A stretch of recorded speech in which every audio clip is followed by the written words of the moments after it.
August 25th.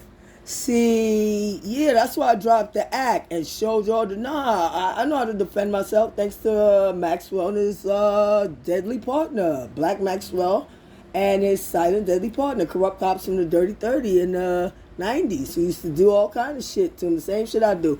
To the Dominican dealers over there who slinging weight. Same shit I do. And, I learned other shit from hustlers and, OGs and motherfuckers who was out there, whatever, doing business or sometimes robbing them too. Anyway, yeah, so y'all are not gonna brainwash me with the motherfucking bullshit. That I'm supposed to sit here and be a victim of these motherfucking violent, corrupt ass career criminals, whether they're my American people, 1315 Merriam gangbangers, or whether they motherfucking foreign trash coming across the wide open border, border run by the cartels that bring all the people in, good, bad, and ugly. The people that's good, and there's those who are bad, and I ain't, how the fuck you gonna tell me, oh yeah, they bring all these people looking for a better life, but they don't come in, no. The drug dealers, the gangbangers, the cartel members, they don't come in, the corrupt politicians that they pay off, they don't let them, oh no. Yeah, miss me with that idiotic maze of circular logic bullshit. Let me tell you about while y'all talk about America so bad, where y'all come for the better life, and then say it's terrible racist. Come on, y'all, come on, more. Yeah, like I'd bring my family, my grandma, to come to a place that I found was racist. Right. While y'all running from your own terrible people, y'all say your people are terrible in all these countries, right? And then come over here, get help, benefits, this, that, and then tell us how bad we are, because you want to brainwash with that permanent, slick, corrupt, shortcut, victimology class bullshit that now we owe you. Just keep giving. No, you're terrible. Give me more. Yeah, great. Thank you. You're terrible. Give me more. All right. Or how you can't support yourself, you illegals who come over here. Because the immigrants who came here, the real legal immigrants that came here when I was growing up, y'all don't remember that. Y'all wouldn't. Y'all too young. And I hate to say it, too dumb. You don't pay attention to history. You don't read, have no value for education, reading, history, nothing. You just want to rewrite it to make you feel better. Because you've been raised in this pleasure-oriented, low IQ, watered-down, educational, make excuses for everything society, where the easiest thing to do is, treat them like a pet. Treat us like pets. People low income or in the ghetto, or especially black people, treat us like pets. Make excuses, ebonics. No, they can't possibly understand and comprehend and properly articulate the intricacies and subtleties of the English language correctly and grammatically accurately. No, they can't do it. No. That's what you like to think, all you rich liberals. That's what you like to think, especially the white ones. No, they can't. Y'all, in your mind, we can only go this high, but so high. No, yeah, there's a few exceptions to the rule. Look, they're great. But most of them, oh no, they can't. And you know how I know that shit is true? The first time I saw it with a white liberal, and she was a nice lady. Her name was, I think, Joy Cohen. She hired me for a job at, where was I working? Bloom Hochberg, accounting firm, downtown 34th Street. Many years ago, and I was hired to be a receptionist and work in the mailroom. But she saw I was really smart, and she wanted to send me to school so that I could be an accountant. I didn't want to be an accountant. I don't know. I was just there for a job. I was young, and she was a nice lady too, Joy Cohen. And she gave me the job. Okay, I wound up losing it. Silly nonsense. But anyway, because I did silly nonsense. But anyway, one day I was there. She had hired me. I was working, and it was slow. I was sitting doing a receptionist job that day instead of in the mailroom. And she was there in her office, which was nearby, adjacent, And so nobody was coming in, phones weren't ringing. So we were just having a conversation. She was talking with me. Hey, yeah, I'll chat with my boss. Sure. She's a nice lady. Now, when she had hired me, she gave me, the standard interview questions, template. So there was only a limited amount of conversation and interaction with us, and it was, it was very focused on job-oriented questions. Okay, she asked me this, about that, about a job, and I answered. I got the job. Great. But now we're sitting there, and we're having just a chat between ladies, between girls, employer, boss to employee, me. And so as we were talking about some current events. And, after I, spoke for a little while and gave her my detailed analysis on the intricacies of the situation or perhaps the origins and, my hypotheses, on the outcome of the matter, right? She looked at me shocked and she said, where are you raised from? Where you raised from? I said, well, I live in Harlem, uptown in Harlem. And she said, really? She said, wow. I would have never believed that you come from, I don't know what she said, from there, the hood or something, that you're from there or something there, the hood. I don't remember the exact terminology that she utilized, but it was very illuminating and indicative of the general nature and I guess it would be some kind of a complacent brainwashing of even white liberals, well-meaning ones. She was a nice lady. I don't want to diss her. She was a nice lady because she assumed simply that because I was from Harlem, which is the ghetto, that I couldn't be that intelligent. Immediately, when she spoke to me, she assumed that I must be, I guess, upper class, middle class, or whatever, or where I live, where I come from. Not there. Not from a poor place, because poor people can't do that. They can't do that. They can only do but so much. They can't get voter. They can't get ID. No, we need to get them ID.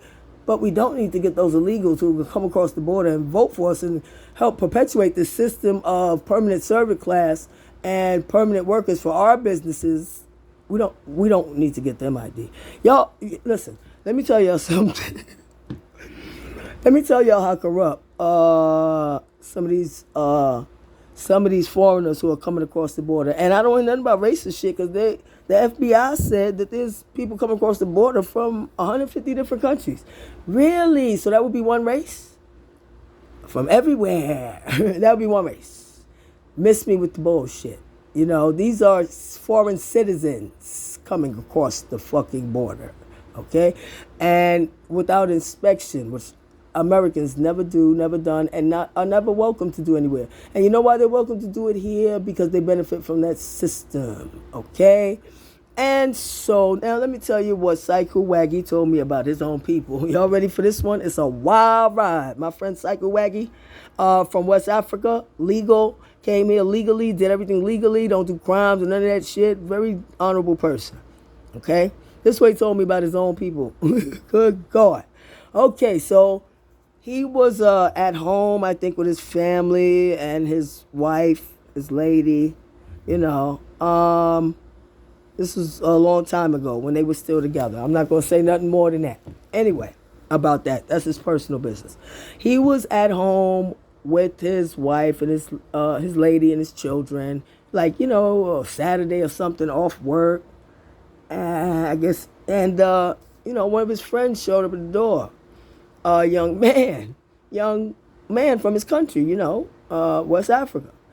And the guy, said, hey, I need to talk to you. It's important. Can we talk or whatever? So he said, yeah, what's up? So he stepped out right there in the door, hallway, so they could talk right there at the door. And, this is wild. Good God. So anyway, the young man, I don't know how old he was, maybe early 20s or something, I don't know, said to him, listen, do you got a burner? Y'all know what a burner is, a gat. Shooty, yeah. He said, do you have one of those that he could borrow, right? And so Waggy looked at him like, what? So now he's all ears. He want to know what the fuck is going on. So he said, yo, what's going on? Are you all right? Somebody trying to hurt you? You in trouble? What's up? So the guy tells him, y'all buckled up? You got your seatbelts on? Jesus Christ. So the guy tells him that the reason he needs the burner is because another one of their friends, some other guy that Waggy knows from their country, some older guy, right, had told him that he needed backup. He needed somebody to go with him, like ride shotgun, wingman, to go with him, like a partner, to go collect some money. He was owed by another African guy, right? And that he wanted to go over there and get his money. The other guy had a gun, the one who was owed the money. I don't know how much. And so the dude who was trying to be the backup, the wingman, and was at Waggy's door, he wanted to borrow Waggy's, home protection that he had to protect his kids and his family, to go and back this guy up to go to this other African dude's house and get the money. I told you it's wild. So Waggy's standing there looking at him like he's got three heads. Like, what? I don't think that's a good idea for you to do that. He don't owe you the money. You don't know what it's about. You don't know what's going on with that. And he going with a gun, and you want to go with, you want to go with one to go and collect this money at the man's house. That could be bad. He said, I don't think you should do that. I can't. No, I can't do that. That's my home protection, protect my family. He's legal. He said, I can't do that. You know what I'm saying? And so now the guy, whatever. He asked him if he could get one or something. He said, no. Time out. No. So anyway, Waggy sends him off on his way, and I guess he probably had a headache, like felt like his brain cells was dying hearing that crazy shit. Like, what? It's gonna end bad, right? So anyway, so he said he didn't see the guy for a long time, right? I already knew okay, he must have got locked up. I already knew in my head. Yeah, and then we finally seen him years later, right? A couple years later, I don't know, 4 or 5 years later. And he ran into him. He said, hey, how you doing? Are you right? He said, yeah, I'm all right. He said, so what happened to you? I saw you that day. You came to my house, asking and telling me about all that stuff. You was going with the guy, to get the money. What happened with you? Are you all right? Yo! No, he was not all right. His criminal ass and the criminal dude who wanted to go get the money that was owed to him at the other guy's house. I don't know, he might have been a criminal too. He wasn't paying his debt. Who knows? So anyway, the boy went and got a gun from somebody else. He went and got it from somebody else, and he went as backup with the older guy, the guy from Africa, the African guy, who was going to get this debt that was owed to him from another African. So they get in a cab to go over there to this African guy's house who owes the money. Okay, they both have burners on them. Okay, they sit in the back of the cab driver driving them there. They get to the man's house location. The one who was back up stayed in the cab, and the one who was owed the money got out and went knock on the door. Knock. Guess what? Nobody's home. Reconnaissance, study, research, So anyway, so nobody's home. I guess he didn't give a call first or nothing. Go walk by, nothing. Nobody's home. So he's standing there, knock. The cab driver's sitting there waiting for his money so he can leave. His backup is in the car with a gun. Okay? Sitting there looking stupid. So finally he gives up. Nobody's home. So he gets back in the cab and tells the cab driver to take them back where they came from, right? This was in Brooklyn, okay? Take them back where they came from. So the cab driver starts taking them back where they came from. Now remember, this was Waggy, my African friend of 20 years. This was a young man he knew who was doing backup from Africa, and the older guy who was owed the money, also from Africa, somebody Waggy knew. I don't know who the cab driver was. Okay, so now they're driving back where they came from. Okay? As they're driving back, Mr. Brilliant, the one who was owed the money but didn't even check to see if anybody was home first before he showed up with a gun ready to do some stupid gangster shit. Mr. Brilliant decides, while his young homeboy who's trying to back him up is sitting there with him with a gun, you know what he decided? Hey, I don't have any money to pay the cab driver. Let's rob the cab driver. And so while they're going back, he decides to rob the cab driver instead of maybe just jumping out, which would have been smarter. Robbed the cab driver. He pulls out the gun and tells the cab driver, yo, this is a robbery. You know what it is? Give me the money or whatever. And his friend is sitting there with the other gun looking like, what? What part of the game is this? He didn't even know. So now he's sitting there. He don't want to participate, but yo, he's stuck. So the dude starts robbing the cab driver. The cab driver is smart. He guns the engine and goes straight and crashes by the police station because they were not far from the police station. The cab driver knew it because he was local over there. He gunned the engine and crashed right by the fucking police station. Police came running out. As soon as he crashed, Mr. Brilliant, who wanted to go get his money and, didn't check and get in the cab, no money, and robbed the cab driver, he jumped out and left his homeboy right there in the cab, and his homeboy took the fucking fall. Even though the cab driver said he didn't do the robbery because he was there. He participated, he had a gun, he was stupid. He took the fall. So yeah, y'all trying to tell me how great all of y'all are. Yeah, come and tell me about it.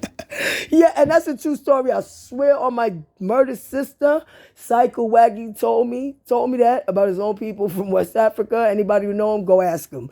YouTube, Renee Jimenez, YouTube, Crystal Clear Eyes, YouTube. Nobody's innocent, not even me. Thanks, and you know why? Thanks to my family who molested me. That's why I'm not innocent. And thanks to fucking Maxwell and his white, silent, deadly partner who taught me how to fucking defend myself watching him on 160. And that's what I'm going to do. Fuck you, Captain Javit at the 4-4 preset. Suck 10 dicks, motherfucker. I saw you the other day over there by the projects. While you was there, you and your dumbass officers trying to investigate some bullshit, looking like y'all was parking attendants or some shit. And you saw me too. I looked you right in the eyes. And you ain't tell me anything. Oh, I want to help you. You didn't say anything. Great. I'll help myself. I'll motherfucking X out and fucking delete them motherfuckers across the street my motherfucking self. They think they're going to bust my motherfucking head and it's going to be okay. Great. Keep thinking that, stupid bitch. I like it.